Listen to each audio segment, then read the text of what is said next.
হে সাহাবী, আমার আর বুঝতে বাকি হলো না। আলকামা নামাজ ঠিক মতে পড়লেও, আলকামা রোজা ঠিক মতে রাখলেও, আলকামার আমল ভালো থাকলেও, আলকামা সে তার মায়ের সাথে ভালো আচরণ করতে পারে না। মা বাপটা মানুষের বাড়ির কাজ কইরা কইরা ওই মা বাপটা সন্তানটাকে পড়ালেখা করাইছে। আজকে সন্তানের টাকার অভাব নাই, আজকে সন্তানের সম্পত্তির অভাব নাই, বিদায় সন্তানটা ঢাকার শহরে 4টা বাড়ি দিছে। কিন্তু দুঃখজনক হলেও সত্য কি জানেননি, মা বাবার ওই সনের ঘরে সন্তানের জায়গা হয়, কিন্তু সন্তানের 20 তলা করে 4টা 80 তলা বিল্ডিং এর মধ্যে মা বাবার জায়গা হয় না। 24টা বছর পালার পরে, বিয়ে দেওয়ার পরই মা বাবাকে ছেড়ে ওই সন্তানটা একটা মেয়ে পেয়ে সে তার মা বাবাকে বৃদ্ধাশ্রমে পাঠিয়ে দিয়েছে। আমি মনে করি এইরকম সন্তান 24 বছর পালার চাইতে 24 বছরে 24টা কুত্তা পালা আরো ভালো। কথা বলেন ঠিক না বেটি? আল্লাহ সুবহানাহু ওয়া তাআলা 114টা সূরার একটা সূরা হলো সূরা বানী ইসরাঈল। এই সূরা বানী ইসরাঈলের একটা আয়াত আপনাদের সামনে আমি তেলাওয়াত করেছি। এই আয়াত এবং রাসূল সাল্লাল্লাহু আলাইহি ওয়াসাল্লামের হাদিসে মুবারাকা থেকে কিছু কথা আমাকে বলার এবং আপনাদেরকে শোনার জন্য আল্লাহ তৌফিক দান করেন, বলি আমিন। আমার আব্বুজিরাম, ডানে গেলাম না বামে গেলাম না, আমি আমার আলোচনার ভূমিকায় চলে গেলাম। আল্লাহ পাক রব্বুল আলামিন কুরআনুল কারীমের মধ্যে সূরাতুল বানী ইসরাঈলের মধ্যে আমার আল্লাহ বলেন, ওয়া ক্বাদা রাব্বুকা আল্লা তা'বুদু ইল্লা ইয়্যাহু ওয়া বিল ওয়ালিদাইনি ইহসানা। আমার আপনার মহান রব রব্বে কারীম বলেন, হে রাসূলপুরের বান্দারা শুনে রাখ, হে নবীর উম্মতরা শুন। আমার আল্লাহ বলেন, হে আমার বান্দারা শুনো, ওয়া ক্বাদা রাব্বুকা আল্লা তা'বুদু, তোমাদের রব তোমাদেরকে হুকুম দিয়েছেন তোমরা আল্লাহ ছাড়া কারো ইবাদত করিও না। কথা বলেন ঠিক না বেঠিক? এই জন্য আমরা যারা মুসলমান আছি, রব্বে কারীম মাবুদ আল্লাহ ছাড়া আমরা দ্বিতীয় কারো ইবাদত করি না। কারণ আল্লাহ বলেছেন, বান্দা আমি ছাড়া কারো ইবাদত করিও না। সে বিদায় আমরা রব্বে কারীম ছাড়া পৃথিবীর আর কোন মানুষের ইবাদত করি না। তারপরে আমার আল্লাহ বলেন, বান্দা আমি বলেছি আমার ইবাদত পালন করো। হ্যাঁ বান্দা শুনে রাখো, তারপরে আমি তোমাদেরকে কি বলি? তারপরে আল্লাহ বলেন, ওয়া বিল ওয়ালিদাইনি ইহসানা।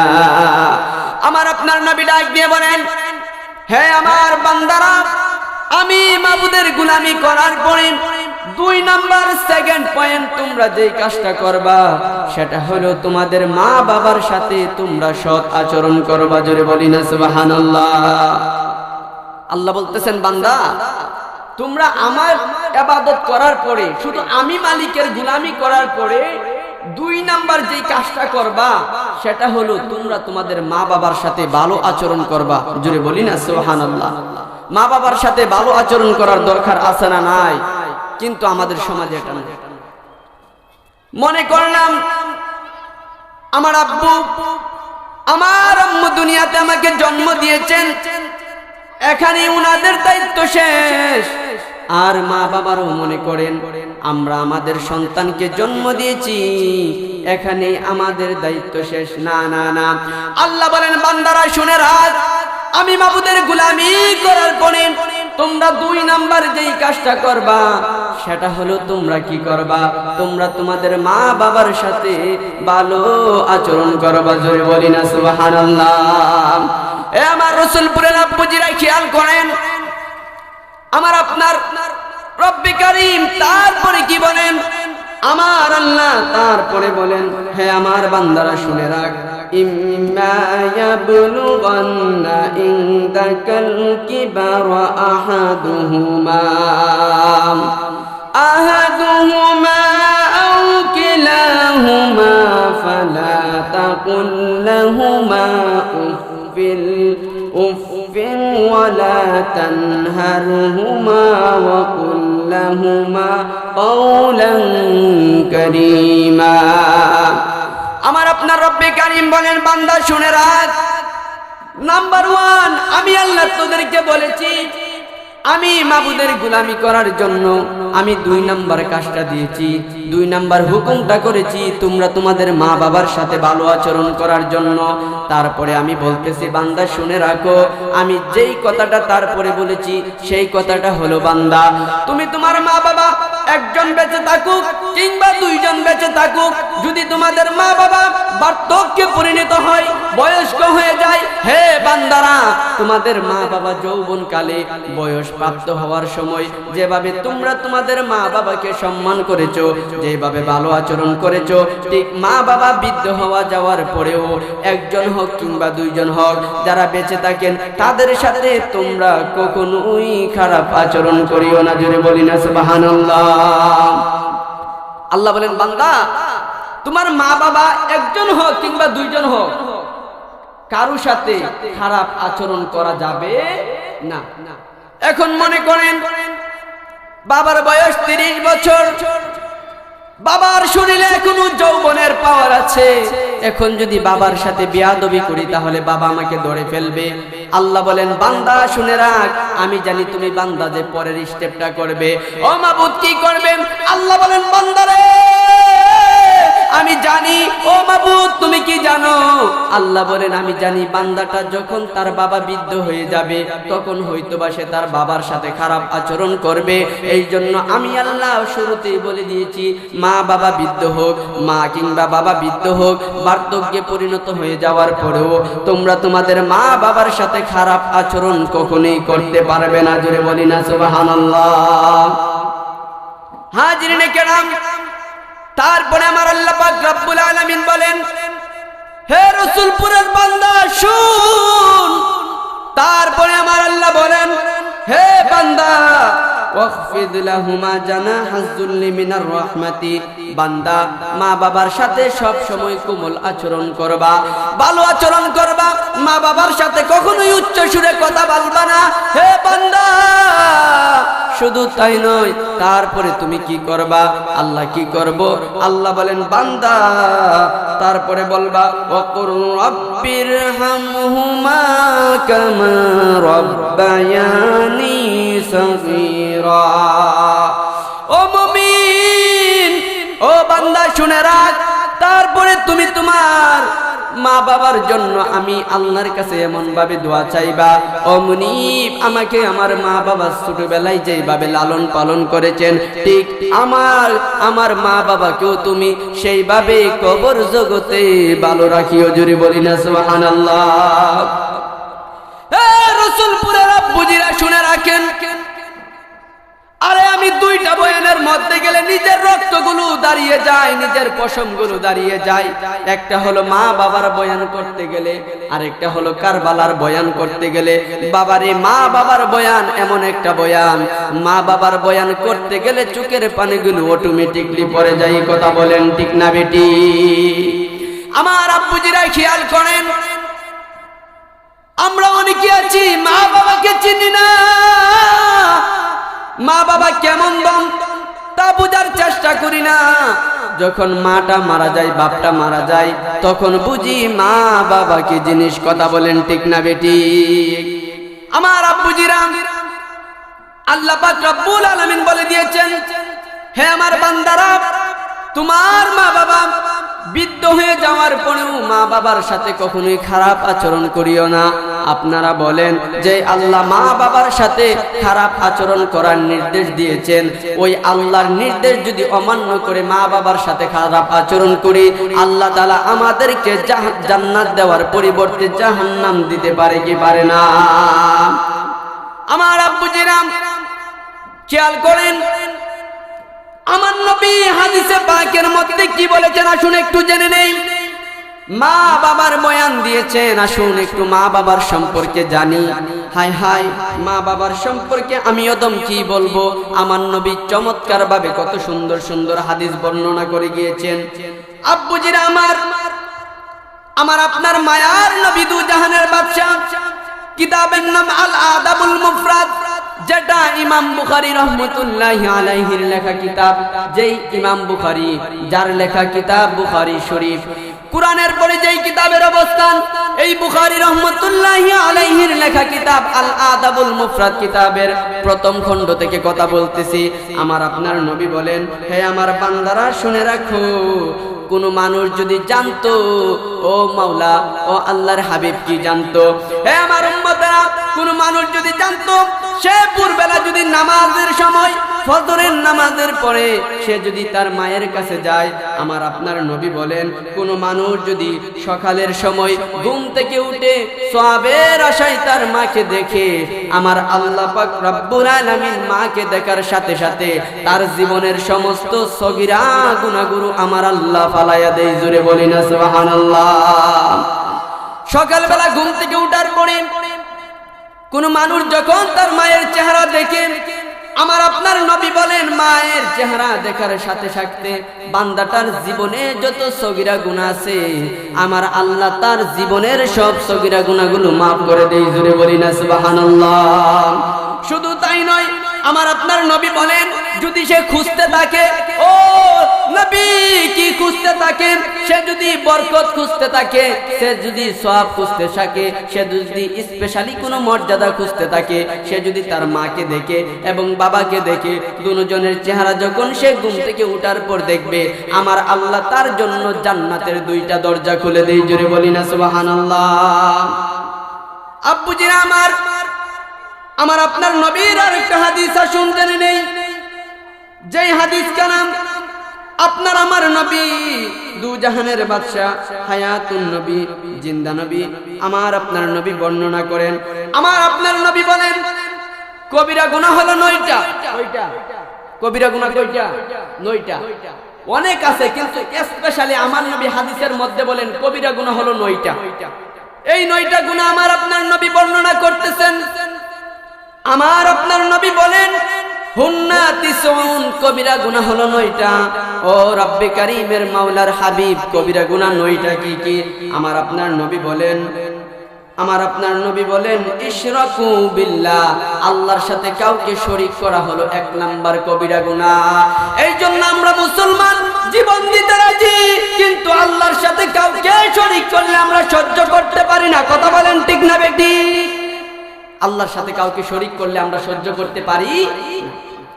হাজিরিনে কেরাম, তারপরে আমার দয়াল নবী বলেন, ওয়াকাতলুন নাসামা, আমার আপনার নবী বলেন 2 নাম্বার হলো নরহত্যা, কোন মানুষকে হত্যা করা হলো 2 নাম্বার কবিরা গুনাহ।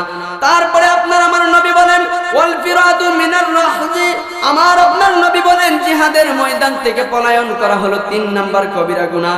এমন ভাবে বলতে বলতে আমার আপনার নবী 9 নম্বরে যেই কবিরা গুনার কথা বলেছেন, সেই কবিরা গুনাহটি হলো অবুকাউল ওয়ালিদাইন মিনাল উকুক। আমার আপনার নবী বলেন, ও হুজুর, আমার আপনার নবী কি বলেন?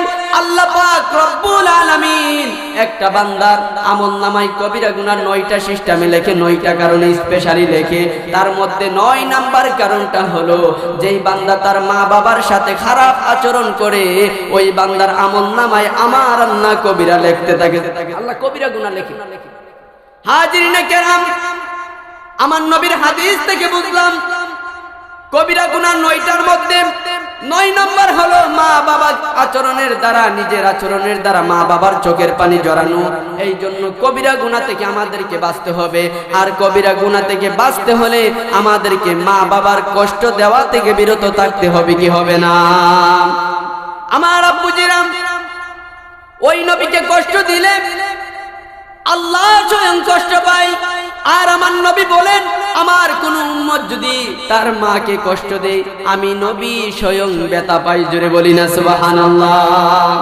হ্যাঁ, ওই মায়ের কষ্ট দিয়ে মক্কা মদিনার ইমাম হলেও কোনো লাভ হবে না। হাজিরিনে কেরাম, নবীর একজন সাহাবী, তার নাম হলো আলকামা। এই আলকামা আমার নবীর অন্যতম একজন সাহাবী ছিলেন। এই সাহাবী যখন ইন্তেকাল করবেন, আপনারা বলেন অনেক মানুষ ইন্তেকাল করার সময় দেখা যায় সকালবেলা রসুলপুর বাজার থেকে বাজার করে নিয়ে ঘরে গেছে, বিকালবেলা শুনি ভালো মানুষটা হঠাৎ করে ইন্তেকাল করেছে। কথা বলেন ঠিক না বেঠিক? আবার অনেক সময় দেখা যায় অনেক মানুষ ইন্তেকাল করা লাগে, একদিন নয়, 2 দিন নয়, দীর্ঘদিন মানুষটা বিছানার মধ্যে থাকে। আমার আপনার দু জাহানের বাদশা হায়াতুন নবী জিন্দা নবী বলেন, আমার সাহাবী হযরতে আলকামা মৃত্যুর আগে 3 দিন মৃত্যুর সজ্জিত বিছানার মধ্যে ছিল। সে ইন্তেকাল করবে এমন একটা অবস্থা, সে বিছানায় ছিল সকরাতে। আমার আপনার নবী বলেন, এই আলকামা 3 দিন অনেক কষ্টে ছিল, মরবে, ইন্তেকাল করবে এমন একটা ভাব, অনেক কষ্ট ছিল। অনেক সাহাবীগুলা এই আলকামার চতুর্থ পাশে বসে বসে মৃত্যুর যেহেতু দুনিয়া থেকে চলে যাবে সেই জন্য কালিমার তালকিন দিচ্ছে, কিন্তু আলকামার জবান দিয়ে কালিমা বের হচ্ছে না। জোরে বলি না নাউজুবিল্লাহ। আমার আপনার নবীর সাহাবী হযরতে আলকামার সামনে কালিমার তালকিন দেওয়া হচ্ছে দীর্ঘ 3 দিন ধরে, কিন্তু আলকামার জবান দিয়ে কালিমা বের হয় না। হযরতে বেলাল দৌড়িয়ে গিয়ে বলেন, ইয়া রাসূলুল্লাহ, ইয়া হাবিবাল্লাহ, আপনার সাহাবী হযরতে আলকামা 3 দিন ধরে মৃত্যুর বিছানায় পড়ে আছে। ইয়া রাসূলুল্লাহ, ইয়া হাবিবাল্লাহ, আমরা কতগুলো সাহাবী মিলে ওই আলকামার পাশে বসে মৃত্যু আমরা কালিমার তালকিন দিচ্ছি, কিন্তু এই আলকামার মুখ দিয়ে কালিমা বের হয় না। আমার নবীর আলকামার পাশে চলে গেলেন, আলকামার পাশে গিয়ে বললেন, আলকামার স্ত্রী কোথায়? আলকামার স্ত্রী চলে আসলো পর্দার আড়াল থেকে। আমার আপনার নবী বলেন, হে আলকামার স্ত্রী, আলকামা কেমন ছিল? তখন আলকামার স্ত্রী বলে, আমার স্বামী কখনোই নামাজ ছাড়ে নাই, আমার স্বামী কখনো রোজা ছাড়ে নাই, আমার স্বামী কখনো হজ ছাড়ে নাই, আমার স্বামী কখনো যাকাত ছাড়ে নাই। আমার দেখা মতে, আমার জানা মতে, আমি যতটুকু দেখেছি আমার স্বামী কখনো খারাপ কাজ করে নাই। তখন আমার আপনার দু জাহানের নবী বলেন, ঠিক আছে তুমি চলে যাও। সাহাবীদেরকে বললেন, আলকামার মা কি এখনো বেঁচে আছে? সাহাবীরা বললেন, জি হুজুর, আলকামার মা এখনো বেঁচে আছে। আমার আপনার নবী বললেন, আলকামার মাকে ডেকে নিয়ে আসো। আলকামার মাকে ডেকে নিয়ে আসলেন। আমার আপনার নবী বলেন, আমার ছেলে 3 দিন ধরে মৃত্যুর শয্যায় পড়ে আছে, কালিমার তালকিন সাহাবীরা দিচ্ছে, আলকামার জবান দিয়ে কালিমা বের হচ্ছে না। হে আলকামার মা, আমি আপনার কাছে জানতে চাই আলকামা মানুষটা কেমন ছিল?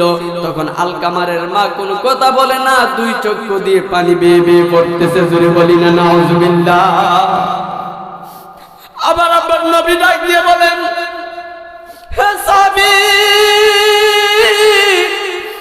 আমার আর বুঝতে বাকি হলো না, আলকামা নামাজ ঠিক মতে পড়লেও, আলকামা রোজা ঠিক মতে রাখলেও, আলকামার আমল ভালো থাকলেও আলকামা সে তার মায়ের সাথে ভালো আচরণ করতে পারে না। আমার আপনার নবী ডাক দিয়ে বলেন, হে সাহাবায়ে কেরাম, তোমরা কে কোথায় আছো? লাকড়ি নিয়ে আসো, আগুন জ্বালিয়ে দাও, আমি আলকামারকে নিজের হাতে আগুনের মধ্যে জ্বালিয়ে দিব। আল্লাহু আকবার বলি না। আমার আপনার নবী কান্দে, আলকামার মাও কান্দে, সমস্ত সাহাবায়েরাও কান্দে। আলকামারকে নিয়ে গেল আমার নবী, অনেকগুলো লাকড়ি একত্রিত সাহাবায়ে কেরাম আগুন জ্বালালেন লাকড়ির মধ্যে। আমার নবী বলেন, আলকামারের বেঁচে থাকার কোনো অধিকার নাই। আলকামা সে তার মার সাথে ভালো আচরণ করতে পারে নাই, এই জন্য আমি নবী আজকে তাকে আগুনের মধ্যে জ্বালিয়ে দিব। আমার নবী আলকামারকে ধরে ধরে নিয়ে যাচ্ছেন, আগুনের মধ্যে ফেলে দিবেন। আলকামারের মা দূর থেকে ডাক দিয়া কই, ইয়া রাসূলুল্লাহ, নবী গো, আমি আমার সন্তানকে মাফ করে দিয়েছি গো নবী, আপনিও আমার আলকামারকে মাফ করে দেন। ইয়া রাসূলুল্লাহ, নবীজি,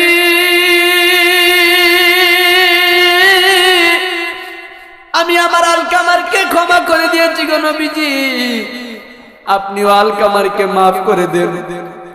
আমার নবী যখন আলকামারের মার মুখ দিয়ে এই কথা শুনলেন, আমার নবী থেমে গেলেন।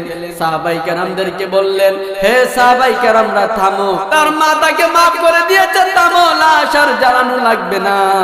হাদিস সাক্ষী দেই, কিছুক্ষণের ভিতরেই কালিমা পড়ে আলকামা দুনিয়া থেকে চলে গিয়েছে। এই হাদিস থেকে কি বোঝা যায় মুসলমান? মার কলিজায় আঘাত দিলে কালিমা তো মুখ দিয়ে বের হবে না মৃত্যুর সময়। তুমি ভালো মানুষ হয়ে মরবা তো দূরের কথা, ইমানদার হয়ে মরবা তো দূরের কথা, কুত্তা বিড়ার চাইতে আরো নিকৃষ্ট ভাবে তোমার ইন্তেকাল হবে। কথা বলেন ঠিক না বেটি? হায় হায়, মার কলিজায় আঘাত দিয়ে আমি বলেছিলাম মক্কা মদিনার ইমাম হলে কোনো লাভ নাই। হে মুসলমান, ভাবতে পারো মার কলিজায় আঘাত দিয়ে তুমি নামাজ পড়লে আল্লাহ নামাজ কবুল করবে। আমি রসুলপুরের বাজার থেকে খোদা কি কসম করে বলে গেলাম রে মুসলমান, মার কলিজায় আঘাত দিয়ে, ওই মা বাবার কলিজার মধ্যে আঘাত দিয়ে তুমি যদি সারা জীবন নামাজ পড়ে কপালের মধ্যে দাগ ফেলাও, খোদার কসম তোমার একটা ওয়াক্ত নামাজও আমার আল্লাহ কবুল করবে না। জোরে বলি না নাউজুবিল্লাহ। বলতেছিলাম আল্লামা শিবলি নুমানি প্রত্যেক বছর হজে যাই, গিয়ে দেখলেন মাকামে ইব্রাহিমের মধ্যে একজন লোক দাঁড়িয়ে দাঁড়িয়ে, একটা লোক এর জন্য শুধু কান্দে, তার চোখ হলো অন্ধ, হাত নাই, দুটা পাও হাঁটু পর্যন্ত কাটা। আল্লামা শিবলি নুমানি লক্ষ্য করলেন, হাই হাই, আমি প্রথম বছর আসলাম, আয়েশা দেখলাম মাকামে ইব্রাহিমের মধ্যে সে দাঁড়ায় দাঁড়ায় কান্দে। আমি দেখতে পারলাম দ্বিতীয় বছর যখন হজ করতে আসলাম, আমি তাকায়া দেখলাম 2 নম্বর বছরও দেখলাম মাকামে ইব্রাহিমের মধ্যে লোকটা শুইয়া শুইয়া কান্দে। আমি 3 নম্বর বছর আসলাম, একই অবস্থা। চতুর্থবার আসলাম, একই অবস্থা। পঞ্চমবার যখন আসলাম দেখি একই অবস্থা। তারপরে আল্লামা শিবলি নুমানি ওই লোকটার কাছে গিয়ে বলেন, হে লোক, তুমি কে? তোমার এই অবস্থা কেন? আমি 5 বার লক্ষ্য করেছি, এবার লাগায়া 5 বছর আমি হজ করার জন্য আসছি। আমি 5 বার দেখেছি তুমি মাকামে ইব্রাহিমের মধ্যে দাঁড়িয়ে দাঁড়িয়ে কান্না করো, শুয়ে শুয়ে কান্না করো। হে ব্যক্তি, তোমার চোখ নাই, তার কারণ কি? তোমার পা কাটা, তোমার হাত কাটা, তার কারণ কি? লোকটা কান্না করে আর জিজ্ঞেস করে, হে আল্লাহর ওলি, আপনার নাম কি? তিনি তখন বলেন, আমার নাম হলো আল্লামা শিবলি নুমানি। তখন লোকটা ডাকতে বলেন, আল্লাহর ওলি শিবলি নুমানি, আপনার নাম আমি এই মক্কা নগরীতে অনেক শুনেছি, আপনার অনেক সুনাম আমি শুনেছি। হে আল্লাহর ওলি আল্লামা শিবলি নুমানি, শুনে রাখুন আমার এই অবস্থা কেন। আমার এই অবস্থা হওয়ার কারণ হলো, আমার বাবা ছিলেন একজন কাটুরে, কাঠ কেটে আমার বাবা সংসার করতেন, কাঠ কেটে রোজগার করে আমার পরিবার চালাইতেন আমার বাবা। হঠাৎ করে কয়েকদিন পরে আমাকে ছোট্ট অবস্থায় আমার বাবাটা মারা যায়। আমার দিকে তাকিয়ে আমার মা দ্বিতীয় স্বামী আর গ্রহণ করে নাই। আমার মা কাঠ কেটে কেটে বাজারে এগুলো বিক্রি করে আমাকে ছোট থেকে লালন পালন করেছে। আমি যখন কিছু বড় হলাম, আমার মাথার ভিতরে একটা টেনশন আসলো, আমি আমার সংসারের হালটা ধরি। আমিও মায়ের সাথে কাঠ কাটতে যাই, তারপরে বাজারের মধ্যে এগুলা বিক্রি করে আস্তে আস্তে আমি সংসারের হালটা ধরি। আল্লামা শিবলি নুমানি বলেন, তারপরে কি হলো? যুবকটা তখন কান্না করে বলেন, ও আল্লামা শিবলি নুমানি, শুনে রাখেন, তারপরে কিছুদিন হওয়ার পরে আমি যখন বয়স্ক হলাম, আমি যখন যৌবনকালে পরিণত হলাম, আমার মা একদিন গভীর রাতে আমাকে ডাক দিয়ে বলেন, হে সন্তান, তোমার তো এখন বয়স হয়েছে, আমার ইচ্ছা তোমাকে একটা বিয়ে করাইবো, তোমার একটা সন্তান হবে। আমার বয়সটা হয়ে গিয়েছে, বাকি সময়টা আমি আমার নাতি নাশা নিয়ে সুন্দরভাবে কাটাতে চাই। জুড়ে বলি না সুবহানাল্লাহ। এরকম ইচ্ছা আমাদের সমাজের দাদা দাদিদের আছে না নাই? আছে। কিন্তু নতুন বিয়ে করে মা বাবার সাথে আর থাকতে চাই না, ওই বউ সল্লা দেয়, মা বাপটারে ফালাইয়া চলে যায়। জুড়ে বলি না নাউজুবিল্লাহ। হায় হায় যুবক, আজকে তুমি চিনো না জানো না, শুধুমাত্র একবার কবুল করে একটা মেয়েকে ঘরে নিয়ে আসলাম, আর আসার পর 1 মাসও যায় না, স্ত্রীটা বলে, তোমার মা বাবার সাথে থাকলে আমি তোমার ভাত খাইতাম না। তুমি একবারও তোমার মা বাবাটার কথা চিন্তা করো না, ওই বেহায়া নির্লজ্জক মহিলাটার কথা শুনি না, তুমি তোমার মার থেকে আলাদা হয়ে যাও। তোমার মতো কপাল পোড়া মুসলমান আর একটা হতে পারে না। কথা বলেন ঠিক না বেটি? হাজরিনে কেরাম, কয়েকদিন আগে ঢাকার শহরে একটা ঘটনা ঘটেছে। মাটা 24 বছর মার বাপটা সন্তানকে লালন পালন করেছে, অনেক বড় ইঞ্জিনিয়ার করেছে, সন্তানটাকে ভালো একটা প্রতিষ্ঠিত জায়গায় একটা বিয়ে দিছে। বিয়ে করানোর পরে ওই সন্তানটা কোটি কোটি টাকার মালিক হয়ে গিয়েছে। মা বাপটা মানুষের বাড়ির কাজ কইরা কইরা ওই মা বাপটা সন্তানটাকে পড়ালেখা করাইছে। আজকে সন্তানের টাকার অভাব নাই, আজকে সন্তানের সম্পত্তির অভাব নাই, বিদায় সন্তানটা ঢাকার শহরে 4টা বাড়ি দিছে। কিন্তু দুঃখজনক হলেও সত্য কি জানেননি, মা বাবার ওই সনের ঘরে সন্তানের জায়গা হয়, কিন্তু সন্তানের 20 তলা করে 4টা 80 তলা বিল্ডিং এর মধ্যে মা বাবার জায়গা হয় না। মা বাবাকে তাড়িয়ে দিয়েছেন, হায় হায় বৃদ্ধাশ্রমে পাঠিয়ে দিল মাকে। ওই ঢাকার শহর টঙ্গীর কাছে এই ঘটনাটা ঘটেছে। গত 2 বছর আগের ঘটনা বলতেছিলাম আমি। ঘটনাটা দেখে আমার রক্তগুলো গরম হয়ে গেল। হায় হায়, মা বাবা কত কষ্ট করে সন্তানটাকে বড় করেছে। 24টা বছর পালার পরে বিয়ে দেওয়ার পরই মা বাবাকে ছেড়ে ওই সন্তানটা একটা মেয়ে পেয়ে সে তার মা বাবাকে বৃদ্ধাশ্রমে পাঠিয়ে দিয়েছে। আমি মনে করি এইরকম সন্তান 24 বছর পালার চাইতে 24 বছরে 24টা কুত্তা পালা আরো ভালো। কথা বলেন ঠিক না বেটি? 24 বছর এরকম সন্তান না পাইলা 24টা কুত্তা পাললে আর চাইতে ভালো হইতো। সন্তান আজকে টাকার মালিক হয়ে গিয়েছে, মাকে চিনে না, বাবাকে চিনে না। মার সাথে এক টেবিলে ভাত খাইতে চাই না, বলে মা তোমার দাঁত থেকে গন্ধ বের হয়, তোমার মুখ থেকে গন্ধ বের হয়, তোমার কাপড় চোপড় ভালো না। হায় হায়, এ ভাই তুমি যে তোমার মাকে বলে তোমার মার কাপড় চোপড় ভালো না, তোমাকে তো তোমার মা কাপড় না পরে তোমারে পরাইছে। তোমার এই কথাটা বলার আগে তোমার উচিত ছিল বাজার থেকে নতুন কাপড় এনে আগে মাকে পরানোর। কথা বলেন ঠিক না বেটি? বলতেছিলাম আব্বুজিরা রে, আল্লামা শিবলি নুমানি বলে, হে যুবক তারপরে কি হলো? ওই যুবকটা ডাক দিয়ে বলেন, হে আল্লাহর ওলি আল্লামা শিবলি নুমানি, আমার মা আমাকে বলল বাবা তোমাকে আমার একটা বিয়ে করাইতে মনে চাচ্ছে। আমি সন্তান, আমি তোমার ঘরে সন্তান হবে, আমি আমার নাতি নিয়ে আনন্দ করে দিনকাল কাটিয়ে বাকি জীবনটা পার করে দিব। ওই যুবকটা বলল মা ঠিক আছে তাহলে পাত্রী দেখো। তারপরে পাত্রী দেখলেন, ওই যুবকটাকে বিয়ে করাইয়া দিল। আল্লামা শিবলি নুমানি বলে তারপরে কি হলো? ওই যুবকটা কান্দা বলে কি করে জানেননি? ওই যুবকটা বলে আমি তখন আমার ফ্যামিলি নিয়ে খুব সুখে ছিলাম। 6 মাস যাওয়ার পরে আমি বেশি সংসারের টেনশন যখন আমার কাঁধের মধ্যে পড়ে গেল, তখন আমি বেশি বেশি কাঠ কাটি জঙ্গলের মধ্যে, কাঠগুলো বাজারে বিক্রি করে সংসার চালাই। ঠিক একদিন আমি যখন গভীর রাতে যখন বাড়িতে গেলাম, গিয়ে দেখি আমার বউ আমার সাথে আর কথা বলে না। আমি আমার স্ত্রীকে জিজ্ঞেস করলাম, হে বিবি তুমি আমার সাথে কথা বলো না কেন? ওই বিবিটা ডাক দিয়ে বলে তোমার মায়ের আচরণ বেশি ভালো না, সারাদিন আমারে দিয়া শুধু কাজ করায়, আর আপনার মা শুধু বৈশা থাকে। এইরকম নতুন বেহায়া নির্লজ্জ বউ, নতুন বউ আমাদের সমাজে আছে না নাই? হাজিরিনে কেরাম, তারপরে ওই লোকটা বলতেছেন, ও আল্লামা শিবলি নুমানি, আমি আমার স্ত্রীকে জিজ্ঞেস করলাম তাহলে এখন আমি কি করব? ওই স্ত্রীটা বলে তুমি তোমার মারে বাদ দিয়া আমি আর তুমি চলো শহরের কোথাও চলে যাই, তুমি আর আমি কাজ করব, আর মা গ্রামের মধ্যে বাস করবে, আমি আর তুমি দুইজনে ইনকাম করে সুখের সংসার চালাবো। তারপরে তিনি আর কিছু বললেন না, উনি খেয়ে দিয়ে ঘুমিয়ে গেলেন। পরের দিন অনেক কাজ বিদায় তিনি তিনার স্ত্রীকে বললেন, হে স্ত্রী আগামীকাল দুপুরের বারটা তুমি জঙ্গলের মধ্যে পাঠিয়ে দিও, আমি অনেক রাত হবে আসতে আসতে। ওই যুবকটা চলে গেল জঙ্গলের মধ্যে কাঠ কাটার জন্য। কাঠ কাটতে কাটতে দেখলো বিকাল হয়ে যাচ্ছে, এখনো তার দুপুরের খাবার আসে নাই। সন্ধ্যা হয়ে যাচ্ছে, এখনো তার দুপুরের খাবার আসে নাই। পেটের খিদায় এইদিকে অনেক পরিশ্রম। আব্বুজিরা পরিশ্রম করলে এমনি পেটের খিদা আরো বেশি লেগে যায়। ওই লোকটা পেটের খিদার জ্বালায় লোকটা এশারের পরে বাড়িতে আসলো। আয়সা দেখে স্ত্রীর চোখে পানি, ডাক দিয়া বলে, হে স্ত্রী তুমি কাঁদো কেন? স্ত্রী ডাক দিয়ে বলে, আমি গত রাত্রে বলেছিলাম আপনার মার আচরণ ভালো না। এই যুবকটা আর স্ত্রীর কথা না শুনিয়া, মাকেও আর অন্য কিছু না জিজ্ঞেস করিয়া সাথে সাথে দৌড়ে গেল। বলে আমার মা কই? বলে তোমার মা গিয়ে দেখো পিছের ঘরে একটা চুলার মধ্যে আগুন তাপাইতাছে। শীতের দিন ছিল তখন। যুবকটা চলে গেল মায়ের কাছে। মা কতগুলো লাকড়ি নিয়া আগুন ধরাইয়া শীতের দিন আগুন তাপাইতাছে। হায় হায়, যুবকটা মাকে আর কোনো কিছু জিজ্ঞেস না করিয়া, মাকে আর কোনো কিছু না বলিয়া, ওই বেয়াদব যুবকটা মার পিছনে গাড়ির মধ্যে একটা লাত্তি দিয়া আগুনের মধ্যে ফালিয়ে দিছে। জোরে বলি না নাউজুবিল্লাহ। ওই মাটা তখন আগুনে পুড়ে গেলেন।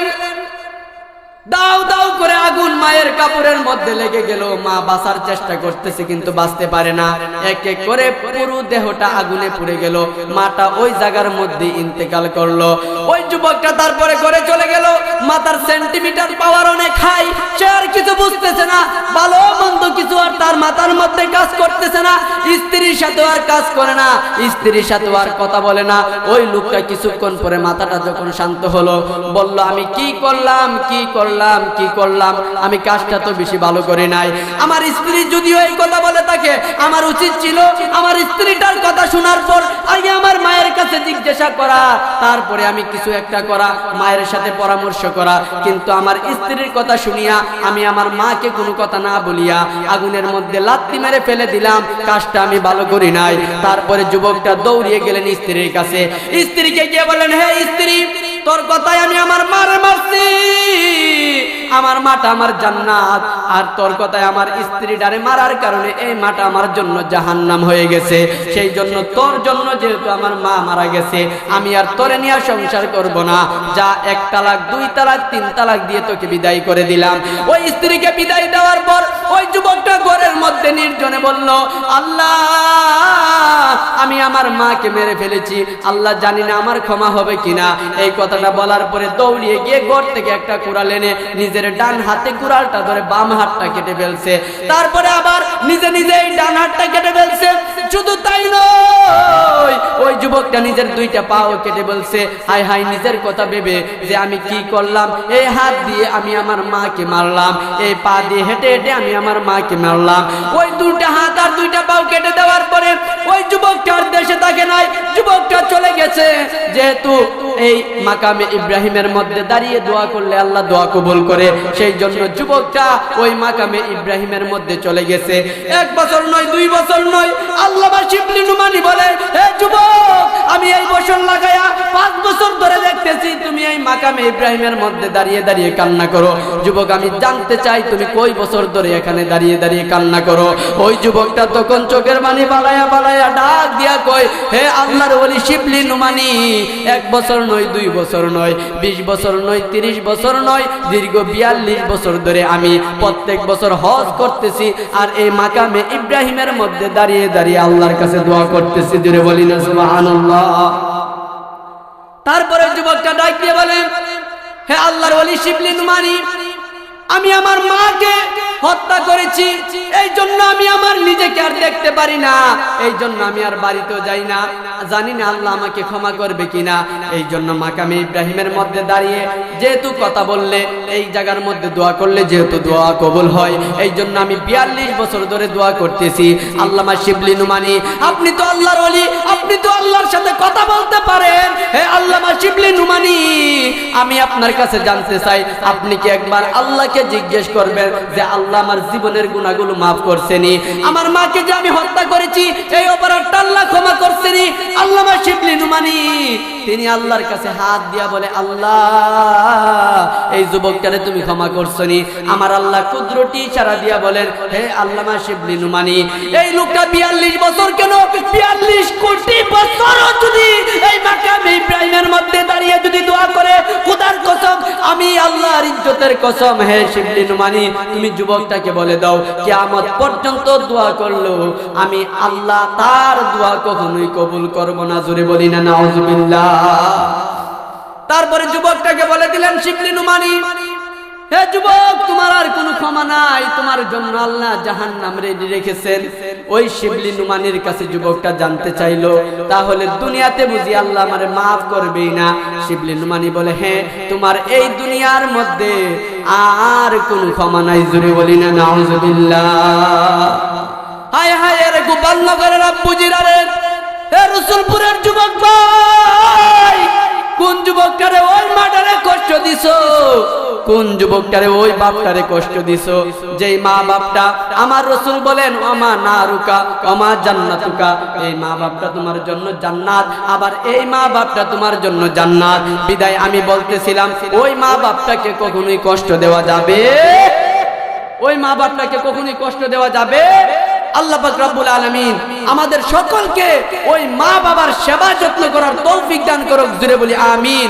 হায় হায়, ওই যুবকটা তখন আল্লামা শিবলি নুমানির কাছে আকুতি মিনতি করে বললে, ও আল্লামা শিবলি নুমানি, আপনি তো আল্লাহর ওলি, দেখেন না আল্লাহ কিছু মাফ করে কিনা, আপনি বললে তো আল্লাহ মাফ করতে পারে। আল্লামা শিবলি নুমানি তখন তাকে ধিক্কার দিয়ে একটা লাথি দিয়ে চলে গেলেন। হে যুবক, তুমি তোমার মাটাকে হত্যা করেছো, তোমার মতো কলঙ্কিত যুবকের কাছেও আমি আর থাকতে চাই না, তুমি এখানে থাকো, আমি তোমার কাছ থেকে চলে যাই। জুড়ে বলি না নাউজুবিল্লাহ।